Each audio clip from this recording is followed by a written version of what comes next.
नमस्कार, आदाब, सत श्री अकाल। मैं हूं मनोज नारायण सिंह और आप देख रहे हैं मंथन टुडे। बिहार विधानसभा चुनाव के बाद बिहार में होने वाले चंद महीने के बाद में राज्यसभा चुनाव और एमएलसी का चुनाव होना है। इसके लिए सियासत में काफ़ी खलबली मची हुई है। एक तरह से कहा जाए तो जिस तरह से राज्यसभा में 5 सीट बिहार कोटे का खाली हो रहा है, इसमें 2 सीट जेडीयू का खाली हो रहा है, 2 सीट आरजेडी का खाली हो रहा है और 1 सीट बीजेपी कोटे का खाली हो रहा है, जिस बीजेपी पर उपेंद्र कुशवाहा भी वर्तमान में विराजमान है। लेकिन अगर जिस तरह से बिहार विधानसभा चुनाव का परिणाम देखा जाए तो वैसी स्थिति में महागठबंधन चारों खाने चित है। एक भी सीट महागठबंधन को नहीं मिलने जा रहा है।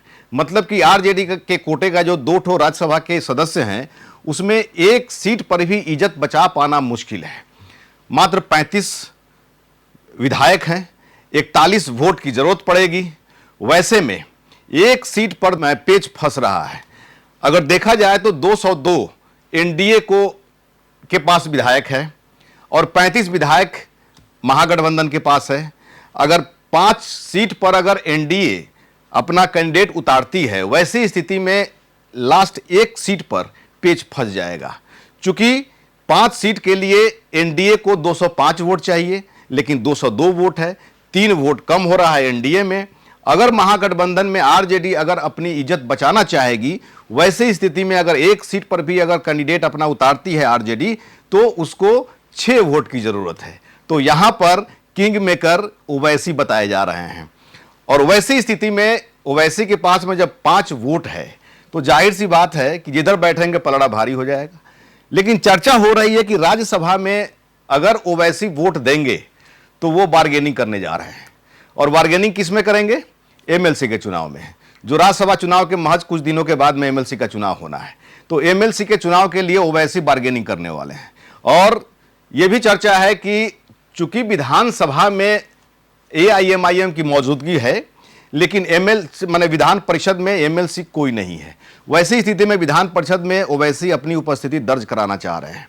लेकिन अभी खिचड़ी पकनी शुरू हो गई है और एमएलसी का दावेदार कौन होगा, इस पर भी चर्चा हो रही है। और इसमें सबसे पहले नाम आ रहा है जो एआईएमआईएम का इकलौता हिंदू चेहरा है, राणा रणजीत सिंह, जो ढाका में चुनाव लड़े थे एआईएमआईएम के सीट के असेंबल पे, लेकिन उनकी हार हो गई। वो पार्टी में प्रदेश सचिव हैं। और जिस तरह से राणा रणजीत सिंह की चर्चा हो रही है, तो ये कयास लगाया जा रहा है कि वो हिंदू चेहरा को भी आगे कर सकती है एआईएमआईएम, और अपना जो ठप्पा लगा हुआ है मुस्लिम पार्टी का, मुस्लिम जो ठप्पा लगा हुआ है, उसे उबरना भी चाह रही है। दूसरा एक चेहरा और है आदिल हसन का। आदिल हसन बिहार प्रदेश के यूथ प्रेसिडेंट हैं और ओवैसी के बहुत प्रिय पात्र हैं। बलरामपुर से मात्र 389 वोट से हार गए विधानसभा चुनाव में जो अभी हुआ है। और जिस तरह से कहा जाता कि आदिल हसन जो है बहुत काफ़ी ओवैसी के करीब हैं और बहुत अच्छे ओरेटर हैं, तो उनके बारे में भी चर्चा हो रही है कि आदिल हसन को भी एमएलसी बनाया जा सकता है। लेकिन इसमें एक डार्क हॉर्स की भी चर्चा हो रही है।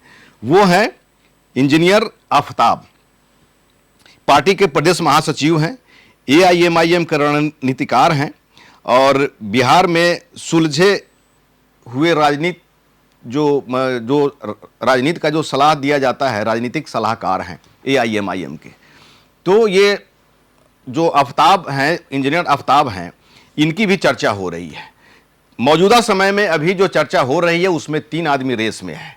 लेकिन इसमें अंदर खाने में यह भी हो रही है कि इंजीनियर आफ्ताब पर सबकी रजामंदी है। राणा रणजीत सिंह की भी रजामंदी है, आदिल हसन की भी रजामंदी है और अख्तरुल इमाम जो प्रदेश अध्यक्ष हैं उनकी भी रजामंदी है। तो अंत समय में ऐसा प्रतीत हो रहा है कि अगर एमएलसी का अगर कोटा मिलता है, का मौका मिलता है, तो इंजीनियर आफ्ताब को एमएलसी बनाया जा सकता है। ऐसे ही खबर देखने के लिए देखते रहिए मंथन टुडे। हमारे चैनल को लाइक करिए, सब्सक्राइब करिए और अधिक से अधिक लोगों तक शेयर करिए। बहुत बहुत शुक्रिया।